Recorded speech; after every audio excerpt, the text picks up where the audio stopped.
This is a day of celebration. Sanders takes Nevada strongly, gets out, and is able to give this particular speech. And when I say takes and dominates, add everyone together, they don't catch him. That's what I mean by dominate. It was a landslide victory. And now I'm delighted to bring you some pretty good news. According to 3 networks in the AP, we have now won the Nevada caucus.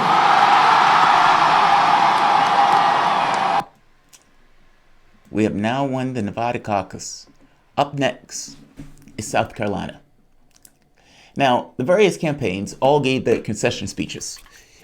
I have to be honest, I loved Warren's in particular. And I'm going to get to my point, but let's hear Warren's. I'd like to hear a concession speech. Oh, Seattle! Wow!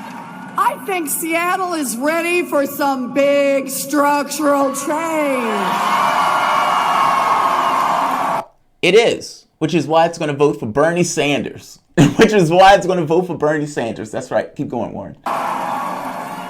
And before we get started, I've got a word tonight for Nevada. Thank you for keeping me in the fight. Now, objective reality. Right now, Warren has come into a strong, dominant fourth place. Fourth, after 3, place. Under Pete. She did worse than Pete by a pretty significant margin. All right. Let her keep going. This is my fact-checking day. We're just doing fact-checking. Come on. Keep going. Keep going, Warren. The race has been called. Bernie has won. Congratulations, Bernie. Come on. But I want to tell you something else that's going on. Since Wednesday night, she pivots. She immediately pivots. Bernie Sanders has won. They're like, yay. We came in 4th. Rah. But the interesting thing in this speech, actually, it's pretty good. She goes after Bloomberg. She is an attack dog going after Bloomberg whole hog. She has found her white whale and she is going to slay him. But Pete Buttigieg is still a lying motherfucker. Absolutely, completely, indubitably true. Pete Buttigieg is a lying motherfucker. If you had a group of scientists that would come and analyze what I'm saying, they would look at this video, they'd analyze this video, and they would come back. If they were being legit, rational human beings, they would say, yes, what he just said is true. Pete Buttigieg is a lying motherfucker. This is Pete Buttigieg's, it's not a concession speech. He goes after Bernie Sanders in a race that he came in 3rd. Distant, 3rd. Listen to what this 3rd place person, who is going to get a reality check once again as we move through the South, listen to what he says in this concession speech. And then we're going to ask the question whether or not what he says lines up with reality. Reality as you know it. What you consider to be objectively true, just looking at information, looking at evidence, and coming to a particular conclusion, is what he's saying true? And if not, am I correct that Pete Buttigieg, empirically true, is a lying motherfucker? This is important. We share these ideals, but I believe the best way to defeat Donald Trump and deliver for the American people is to broaden and galvanize the majority that supports us on the critical issues. Senator Sanders believes in an inflexible, ideological revolution that leaves out most Democrats, not to mention most Americans. This is important. We share these ideals, but I believe the best way to defeat Donald Trump and deliver for the American people is to broaden and galvanize the majority that supports us on the critical issues.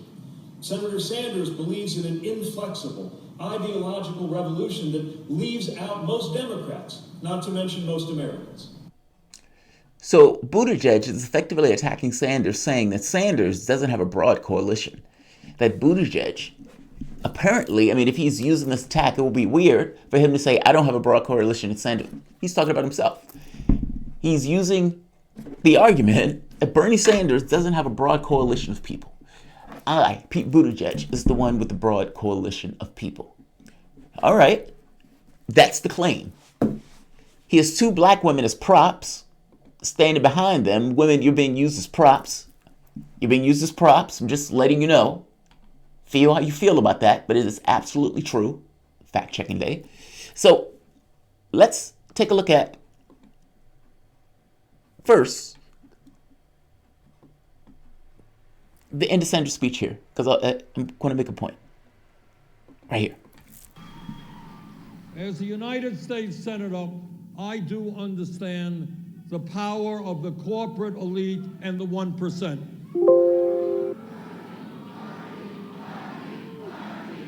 They have literally unlimited amounts of money. They have significant control over the media, over our economy, and over the political life of this country. But at the end of the day, the 1% is 1%. Now, I don't have a PhD in mathematics, but I do know that 99% is a heck of a lot bigger number than 1%.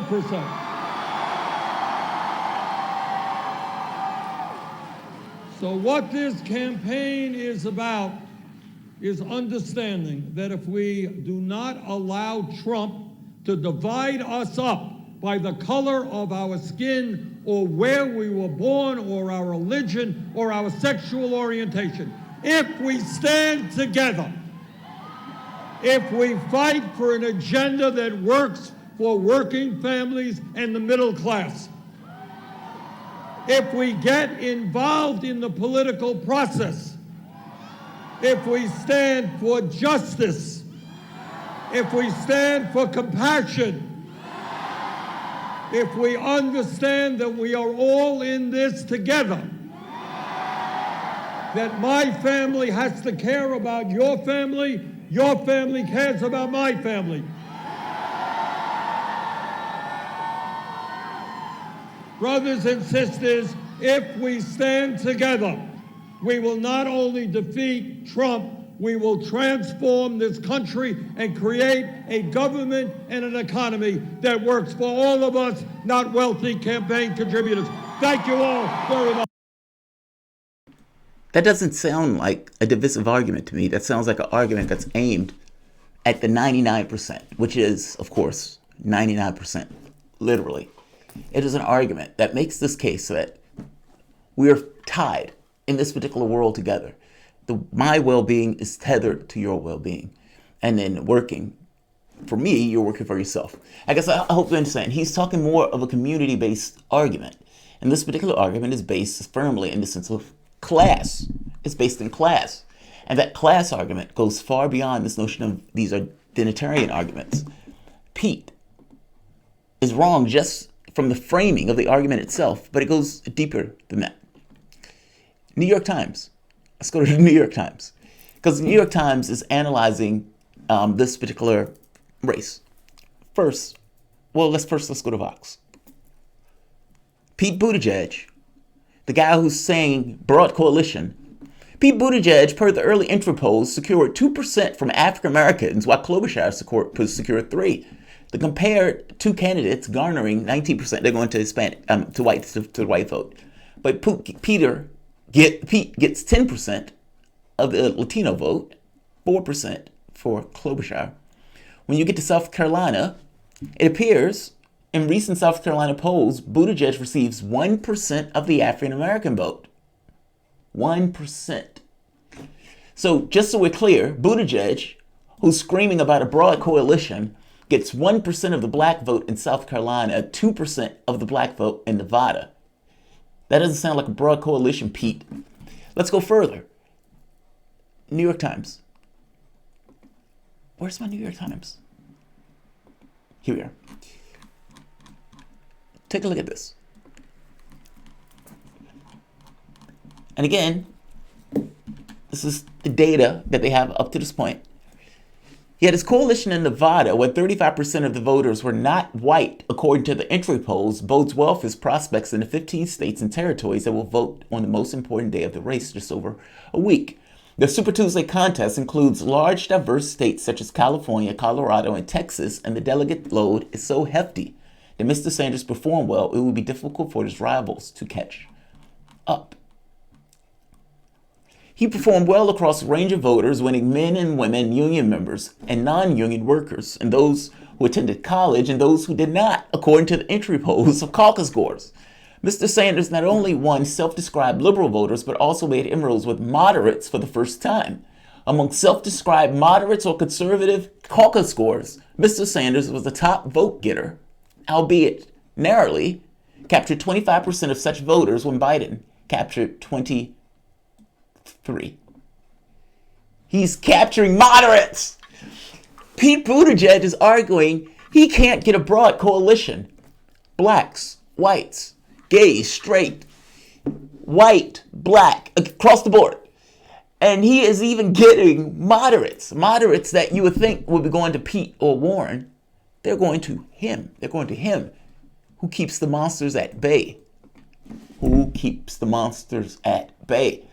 That was in part because many black and Hispanic voters described themselves as moderates, and because Mr. Sanders outpaced the field with Hispanics, taking 53%, who was second to Mr. Biden, and African Americans captured 36% of black voters, while 27% went to Sanders. Think about what is taking place. Joe Biden was winning black voters by like 20 points. Sanders has literally drawn almost, 8 points, 9 points away from him. And that's in Nevada. Now, what happens in South Carolina if that number continues? Meaning Joe Biden gets less and less and less. And I can show you the other poll for NBC News where it's only like a 3-vote difference or 3% difference. Joe Biden is losing an edge with that particular demographic. My basic point, Sanders is taking 51% of Hispanics, 27% of African Americans. And again, Joe Biden only took 36%. He's close to Biden in that one. He's getting moderates, liberals, people who are under 45 by massive margins. Let's go to that part. That's that. Mr. Sanders made less progress with older voters who had repeatedly struggled with, but claimed new evidence calls for a political revolution were motivating new voters. He won an extraordinary 66% of voters under 30 and dominated among a broad, diverse universe of voters who said they were attending their first caucus, a demographic who made up just over half of the electorate. What is Sanders' theory of the case? His theory of the case is, for me to win, I need to expand the electorate. We need to have more people voting than has ever voted. All of these people running out to the polls, regardless of what happened. It could be raining. They could be alien invasions. It could be anything. You can have creatures crawling out of the earth, clawing for you, and you're still running to the polls to make your vote. That's what you need to win. That's his argument. And you can see that in Nevada. And if you see it in South Carolina, and in Colorado, and in California, Sanders is going to win this thing.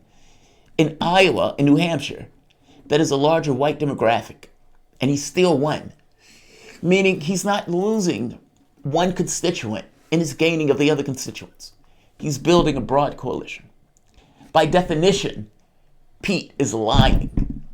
Now, Pete, who supposedly speaks 7 languages, of course not all of them well, you're telling me that he doesn't know that. Are you telling me that maybe he hasn't read this particular article, but certainly he's seen the polls? He's looked at the evidence in regards to looking at the election. I'm pretty sure he's been doing the numbers. He knows that's not true. And yet he gets on stage and says it. Anyway, by all definitions, that is a lie. Pete Buttigieg, empirically true, is a lying motherfucker. And Right here. This last part. I love it. Mr. Sanders' performance will echo beyond Nevada and surely focus the mind of his rivals. Yes, it would. Yeah, it will. And that is indeed my argument. He's going to go into South Carolina with a head of steam, with everything from now to South Carolina talking about Bernie Sanders blew out every other Democrat. 22 Democrats was in this race, 22. One of which is a billionaire. In fact, two of which are billionaires. That billionaire spends $500 million, effectively burns it, to get on stage and get humiliated, calling him a woman abuser and a racist, all on stage. Gets crushed. Warren.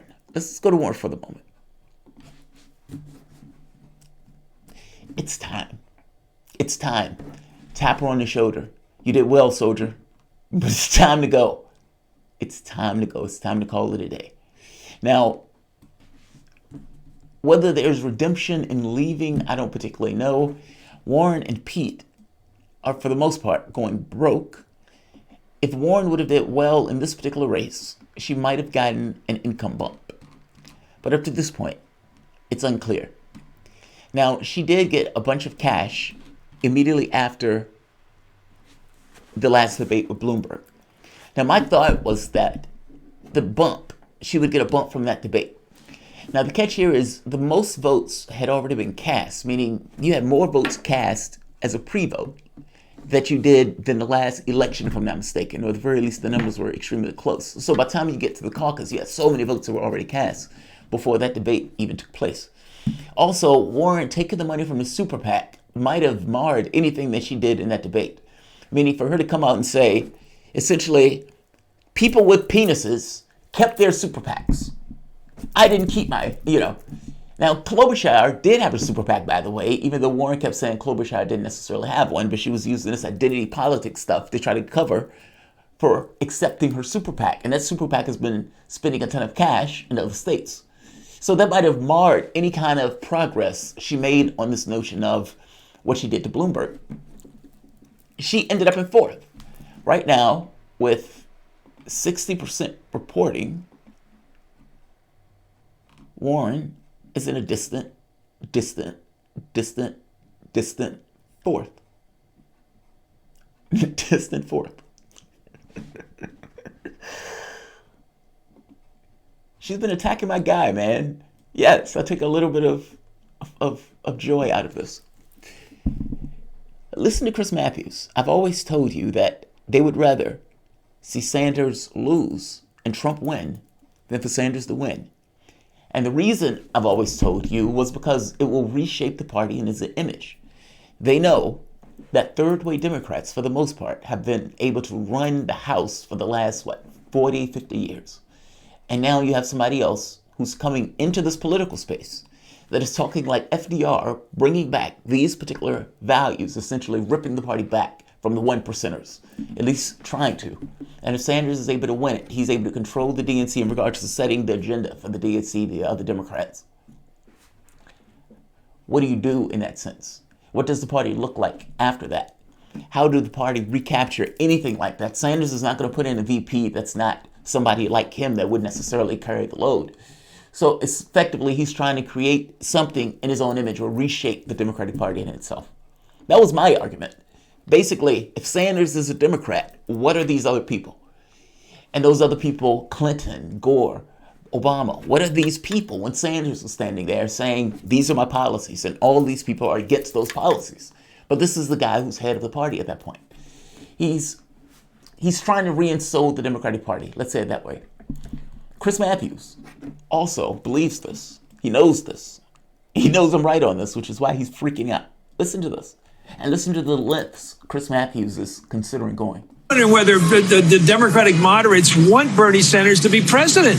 I mean, that's maybe too exciting a question to raise. They don't like Trump at all. Do they want Bernie Sanders to take over the Democratic Party in perpetuity? Well, I mean, he takes it over. He sets the direction for the future of the party. Maybe they'd rather wait 4 years and put in a Democrat that they like.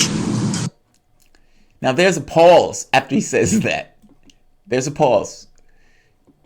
The reason there's a pause is because Chris Matthews is effectively saying, hey, maybe it's better to lose to Trump now instead of Sanders potentially winning. Because if he wins, he can win in perpetuity. Meaning the next person who comes after him is going to be like him. And that person who comes after him is going to be like him. Effectively, he can run the House. Keep in mind, FDR was in office for 4 terms. The Republican Party got so pissed off, they didn't believe, they didn't want that to take place again, meaning a Democrat effectively owning that office with that level of authority in that office, at the very least up until the point he passed. So there, Chris Matthews knows if he wins, and if he controls the party in the way that he wants to control the party, if he sets the agenda for the things that he wants, the next person who comes behind him is going to be something similar to him. Do they want him to lose to Trump in order to just get rid of him and then try to bring somebody else up like a new Clinton in 4 years? Think about what he's saying. He prefers Trump over Sanders, taking the party in his image. Now, I've said that over and over again, but I'm glad somebody can finally just admit it, that the Democratic Party, especially people like Chris Matthews, would prefer that. For all this talk of Trump is a menace, Trump is eating babies. I have told you this from day one. They would absolutely prefer Trump. They don't want the image of the party to change. They don't lose power, per se, talking about third-way Democrats, in a situation where somebody like Trump wins. Did the Democratic Party lose control of the power of the reins? No, they didn't. After Trump won? No, they did not. They did not. Yes, you have a new power that's growing and emerging from the standpoint of Sanders, but they've kept control of the reins of the system itself. Can they do that after Sanders wins? And that's the issue.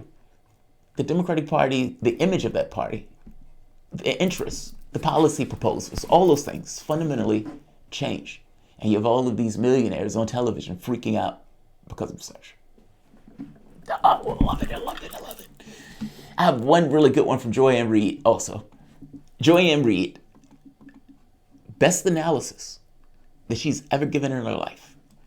And for some reason, it pumps me up to hear her say this. And I don't particularly know why. But let's take a listen. You know, I don't know if I am allowed to have an iron law of politics, but the one I've always had, you know, having worked on a couple of campaigns, you know, and looked at just the history, as you are of a history buff about American politics, is that from what I've been understand, the hungriest community usually gets the nomination. You know, when African-American voters saw that Barack Obama was viable in Iowa, there was no way they were going to do anything but make sure that that man was the nominee and make sure he was president of the United States. You know, and if you think about the 90s, 1992, young voters made a decision. This is going to be a generation change election. We're going to have Clinton. I don't care what you say about him. We're going to have Clinton, right? From my view. But I mean, and on the Republican side, even though Donald Trump did not have a majority, the hungry constituency were white, a lot of white ethnic voters, North and South, who said, we're taking this country back from the brown people, the immigrants, we're getting rid of unlawful migration. We don't care what you say, how untoward it is, the smarty pantses, the college educated, forget them. We're the hungriest. The hungriest usually wins. And who's hungry? Right now, it is the Sanders people. And I think that the rest of us that sort of look at politics have underestimated the sheer unadulterated rage, the anger of working class people, especially young people who are living with 3 roommates and have a Lyft job and an Uber job, and they can't make it, and they're looking at my generation, Gen X, who we could have it all in the Clinton years, and we were living well, and our parents and grandparents, and they're like, throw the tables over. They're turning the tables over, and they don't care what the potential result is. They're the hungriest. And he only had to consolidate them.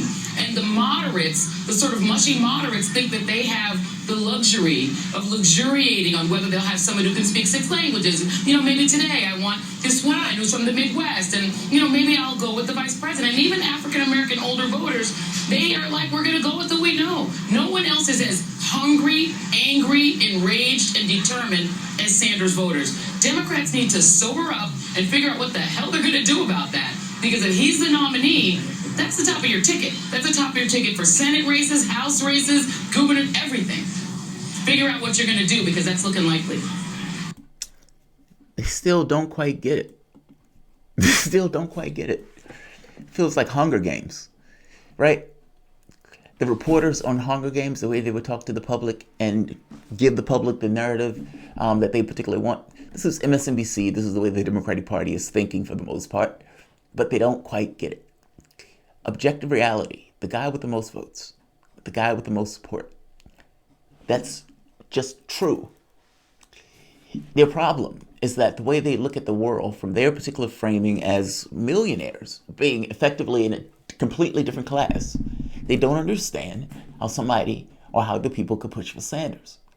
We look at this and say, Sanders is speaking to our material interests, and he is making an argument for the 99% that the resources that are produced in our particular society should not just be ferreted up to the 1%, and people should be able to live a decent life.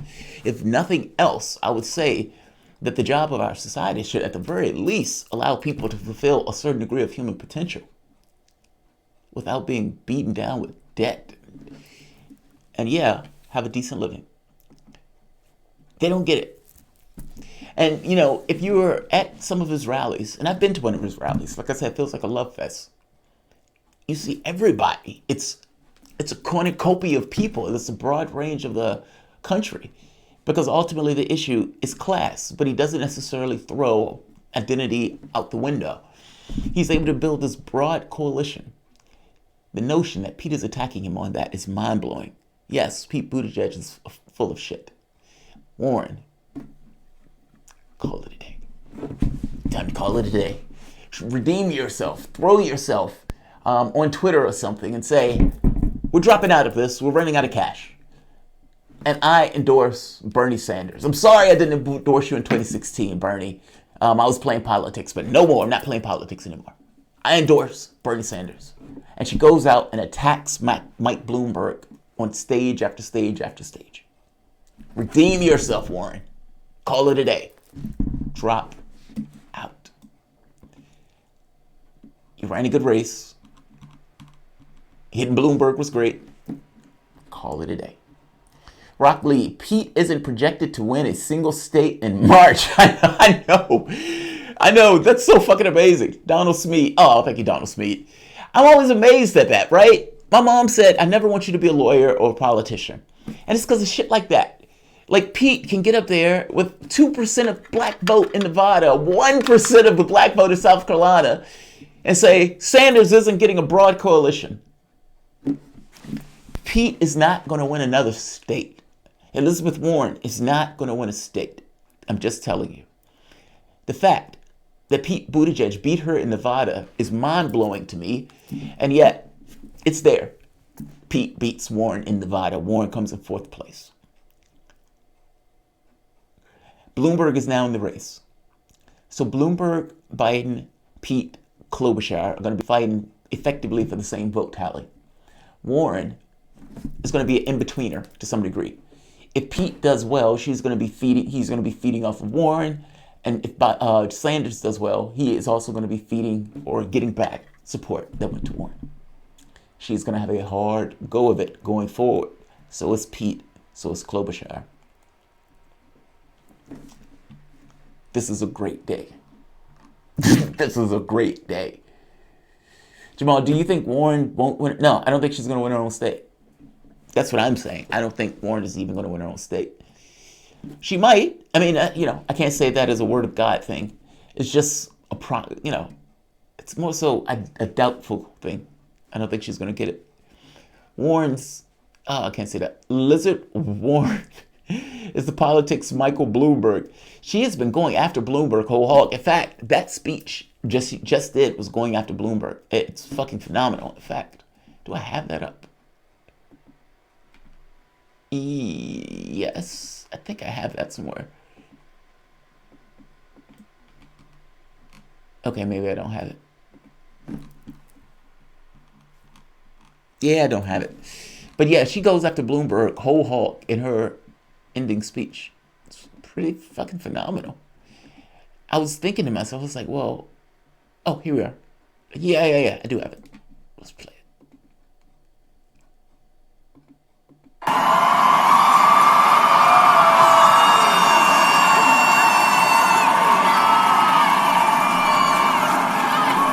This is what it's like to come in 4th place.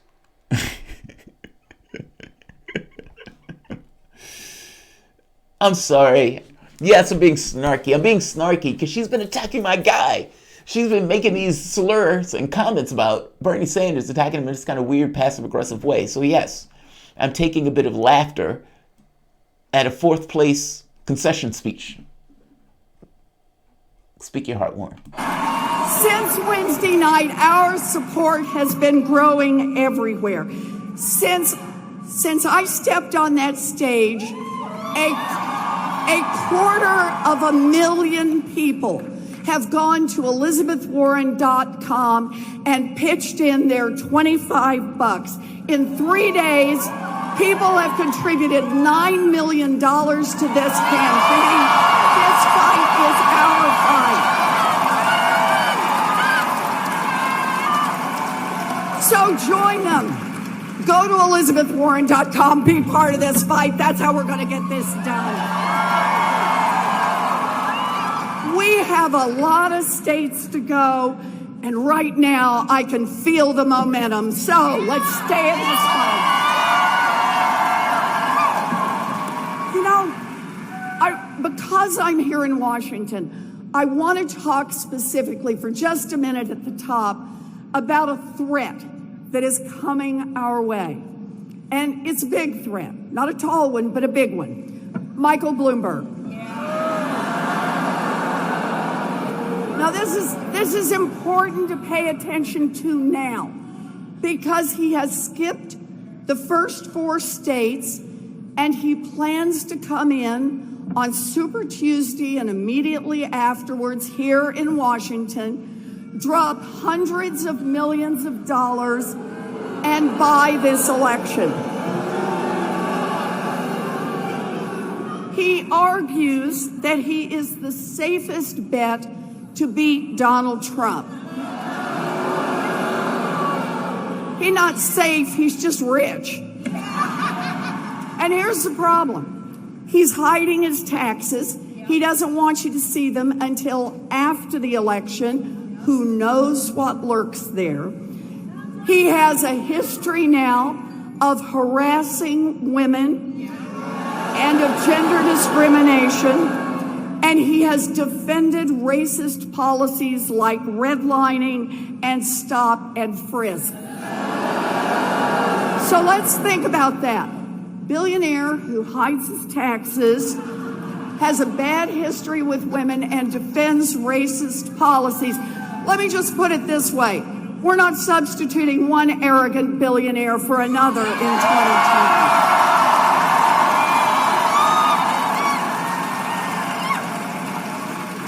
Because here's the thing, Michael Bloomberg is not the safest candidate. Michael Bloomberg is the riskiest candidate for the Democrats because he cannot win against Donald Trump. This election is not for sale. We are going to make this election about democracy, about you. That's what this is about.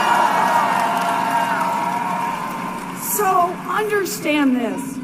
You bet. Why I am in. Good speech. It's just, I wonder how they decide who they're going to go after. Maybe Warren looks at this as her way in, or her way to get a certain reinvigoration in the campaign. That on a debate stage, she goes after Bloomberg. There's a pop in regards to, at the very least, her fundraising, meaning the people who are staying with her might have was like, yes, that's the Warren that we like, and given her cash, but she might not have expanded any kind of base on that or get a bump from that. People might be hardening their opinions, meaning the debates may start to matter less. Bloomberg, in this case, had just gotten to the race with somewhat of a fudgy factor in a sense, but was getting support because people are thinking, well, the guy's rich. He could buy all of this stuff, so maybe he has a chance to win. And then it gets crushed in a debate. I would wager his polling is going to drop. That's my bet. But Warren's didn't go anywhere. So maybe her thinking is, if she keeps hitting on this particular point, maybe it allows her a way in of sorts. I'm not quite sure. Or maybe she just hates Bloomberg, in which case she hates what he's doing and the way that he's getting into this race. I don't know. She got a fundraising bump from it, so maybe she's thinking more fundraising, considering their campaigns are almost bankrupt.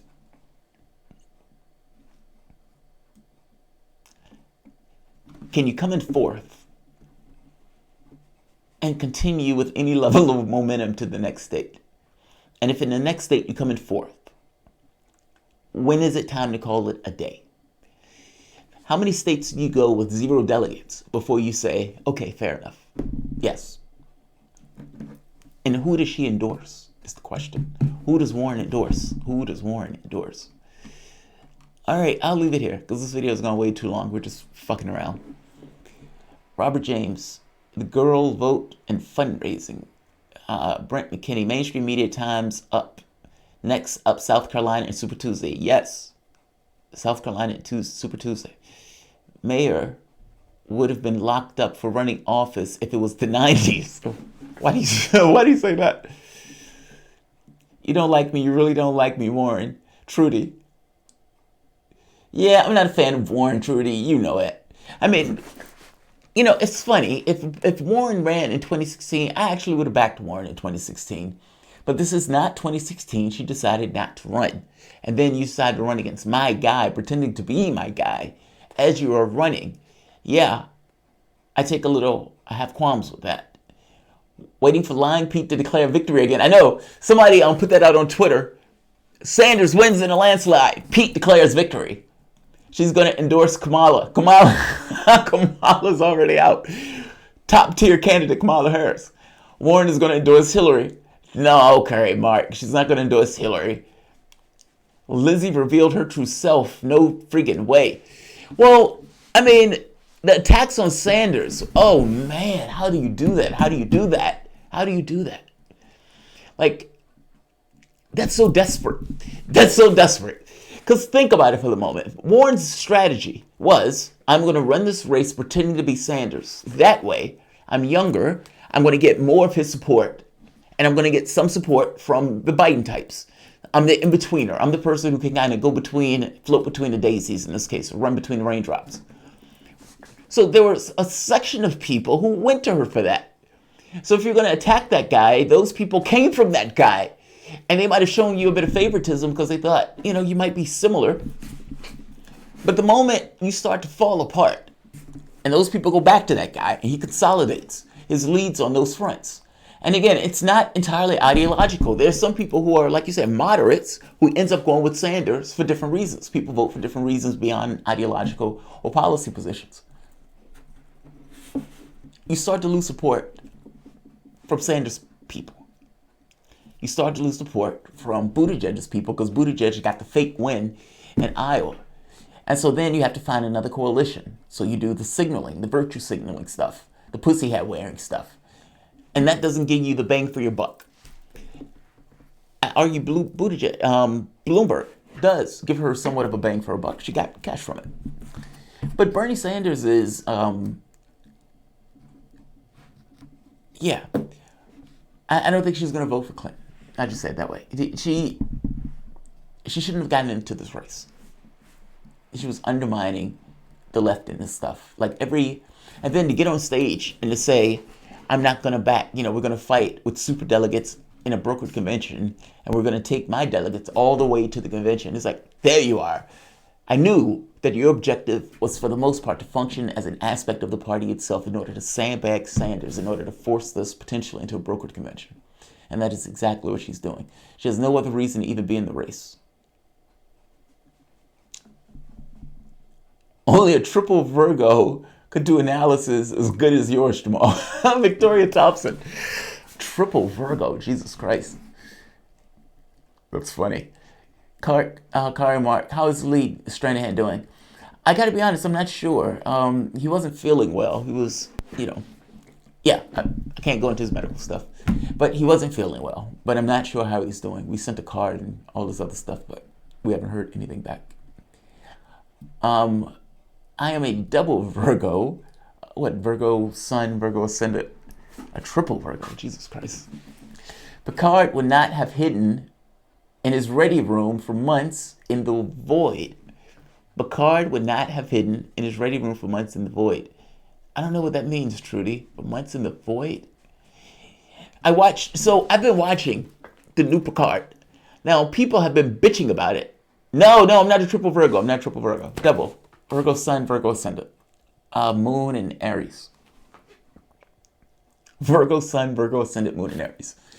No, Picard, I fucking love that show. Now, I know a lot of people on Twitter have been bitching about various aspects of the show.